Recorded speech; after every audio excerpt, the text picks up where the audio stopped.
Ketika kalian melakukan sebuah operasi query untuk dijalankan melalui Node.js, maka ada dua cara untuk mendapatkan hasil permintaannya.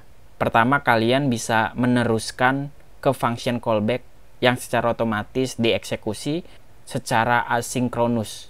Tentu cara itu sudah kita lakukan di video sebelumnya. Selain itu, kalian pun bisa menggunakan sintak den function sebagai konsep promise. Tapi yang jelas kalian bisa menggunakan function callback yang sangat sederhana. Pada saat Mongoose melakukan execute query dan melanjutkan hasil datanya ke function callback, maka callbacknya mempunyai pola yang sama, yaitu kita punya data error dan data resultnya atau hasil dari query-nya.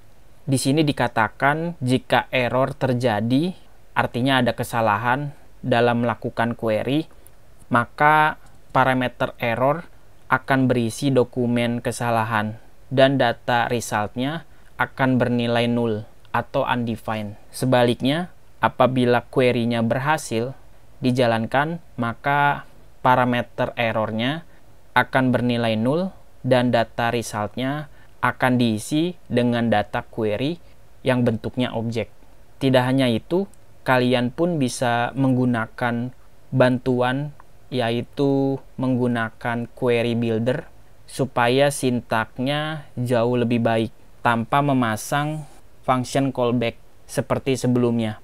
Berikut ini adalah cara penulisan sintak query dengan teknik builder. Kita akan coba buka latihan 1.js. Misalnya di sini saya mau mencari data kelas berdasarkan judul dari kelasnya. Untuk itu, bagian yang ini bisa saya berikan komentar. Kita disable dulu kode sebelumnya. Kita bisa langsung mereferensikan modelnya, lalu menjalankan metode find. Saya mau mencari data kelas berdasarkan judulnya Node.js misalnya, lalu kita simpan dulu ke sebuah variabel namanya query. Berikut ini adalah query-nya kita simpan ke dalam variabel dan kita bisa langsung eksekusi query-nya ini menggunakan metode execute. Jadi kalian tulis query lalu jalankan metode execute sesuai dengan dokumentasinya. Yang sebelumnya kan kita menggunakan function callback.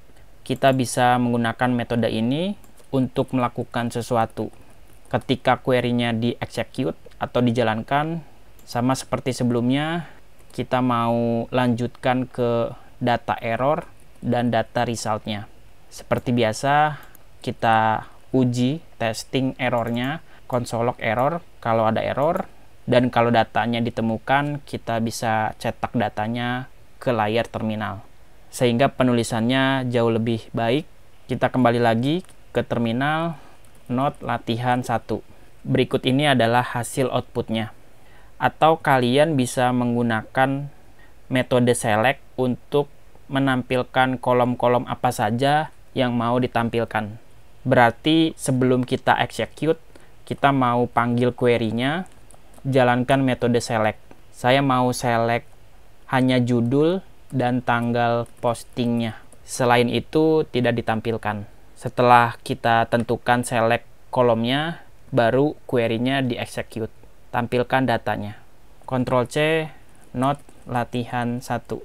Datanya berhasil dicari. Sekarang datanya sudah ditemukan dan datanya yang ditampilkan hanya kolom judul dan kolom tanggal postingnya.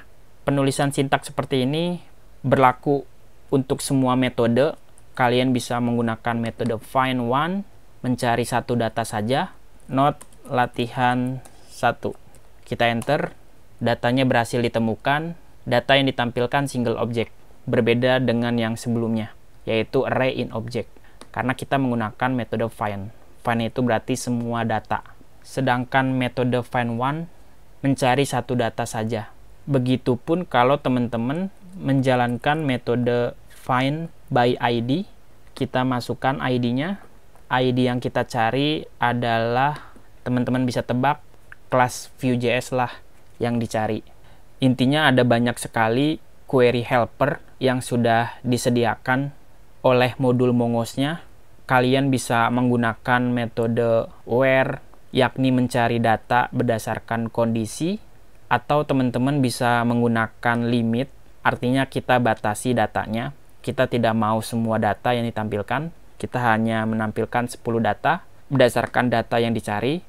Terus kalian juga bisa urutkan datanya menggunakan metode sort, dan pada akhirnya query tersebut kita execute dan tampilkan ke layar. Tentu di sini yang kita lakukan menyambungkan data query-nya ke tiap-tiap fungsi yang dipisahkan dengan tanda titik. Teman-teman bisa cari, sesuaikan dengan model yang sudah teman-teman buat. Teman-teman bisa pelajari satu persatu di bagian dokumentasinya. Di dalam dokumentasinya sudah lengkap. Kalian bisa coba satu persatu sesuai dengan kebutuhannya. Oke, itu saja materi tentang Mongoose. Kita akan ketemu lagi di video berikutnya.